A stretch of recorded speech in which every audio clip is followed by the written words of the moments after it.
Hi friends, రైతులకు నమస్కారం. మీరు చూస్తున్నది వచ్చి లక్ష్మణ ఫలం అండి. ఇది లక్ష్మణ ఫలం చాలా మెడిసినల్ వాల్యూస్ ఉన్న ఫ్రూట్ అని చెప్పి మన ఆయుర్వేద వైద్య శాస్త్రంలో పెద్ద పేరండి. దీనికి క్యాన్సర్కి సంబంధించిన కణాలు ఒంట్లో పెరగకుండా ఉండడానికి సీజన్లో ఈ కాయలు తిన్నట్లయితే ఆ సంవత్సరం అంతా క్యాన్సర్కి సంబంధించిన కణాలు ఒంట్లో పెరగవని చెప్పేసి ఆయుర్వేద శాస్త్రం చెప్పిన మాట అది.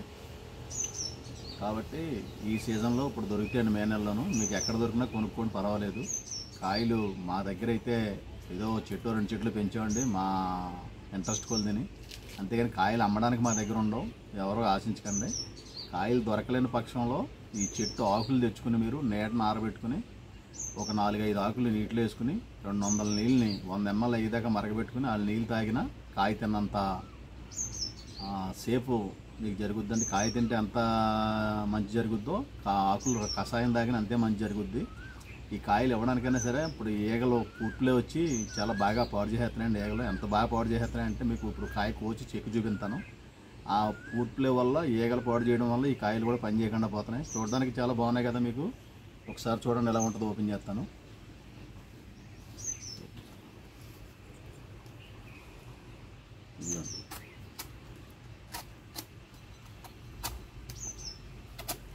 చూసారు కదా, ఇదిగోండి. ఈ బ్లాక్ అంతా కూడా ఈగలో ఫ్రూట్ ప్లే దాసరేగానే ఈగ తన సంతానోత్పత్తి కోసం కాయని చిన్నప్పటి నుంచి పొడిచి పొడవడం వల్ల ఇలా బ్లాక్ అయిపోతుంది అనమాట అండి. ఈ కాయని మీరు బేబీ స్టేజ్లో అంటే ఇంత గోళీ అంత సైజులో దీన్ని కవర్ ప్యాకింగ్ చేసి దాయగలిగితే తినగలుగుతారు. చూడండి, మా దగ్గర ఉన్న కాయలన్నీ కూడా ఈ రకంగా డ్యామేజ్ అయిపోయిన కాయలే. ఇగో ఆల్రెడీ ఒక కాయ చెక్కిని చూడండి, ఇగో ఎంత డ్యామేజ్ చేసిందో దీన్ని. ఈ కాయ బాగా పండయిన తర్వాత బాగా మిగల ముగ్గిపోయి సీకిపోయిన తర్వాత తినడం కన్నా ఇలాగా కొంచెం స్ట్రాంగ్గా ఉండగానే ఇలా చెక్కుకునండి, ముక్కలుగా కోసుకుని ఇలా ఉంటే తినగలుగుతారు. బాగా పండైపోతే ఒక రకమైన గొబ్బు కొంపు స్మెల్ వచ్చేద్ది. ఆ స్మెల్ మిమ్మల్ని తినవద్దు. కాబట్టి ఈ స్టేజ్లో ఉండగా అయితే బాగుంటుంది. అంటే పక్కవానికి వచ్చింది ఇంకో 4 రోజుల్లో ముగ్గిపోద్ది అనగా ఇలా కోసుకుని చెక్కుని ముక్కల కింద ఇలా కొడుకు తినలే ఉంటే మాత్రం చాలా బాగుంటుందండి. ఈ స్టేజ్లో తినొచ్చు. ఒక మనిషి ఒక అరకాయ వరకు తినొచ్చు. అదే బాగా మిగల ముగ్గిపోయి జ్యూస్ కింద అయిపోయిన తర్వాత తినాలంటే కష్టం. అయినా సరే తినాలి, తప్పదు. ఎందుకంటే వాసన కోసం స్మెల్ కోసం కాదు, ఇందులో ఉన్న యాంటీ ఆక్సిడెంట్ ఏదైతే ఉన్నాయో క్యాన్సర్ నివారించడానికి వాటి కోసం తినాలన్నమాట.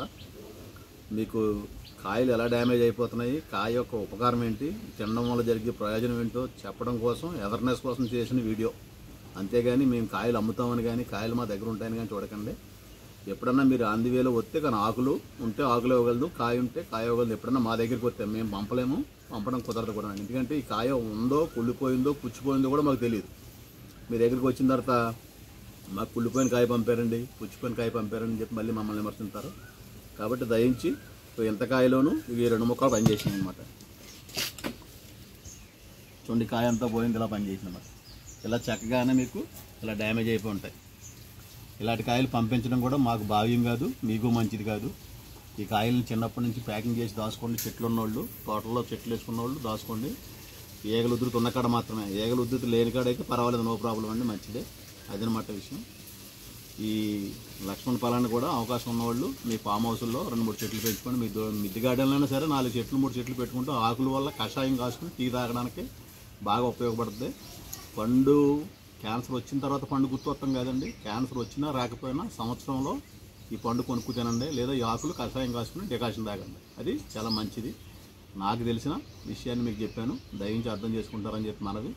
మీ సప్తగిరి నర్సరీ, దుర్గారావు.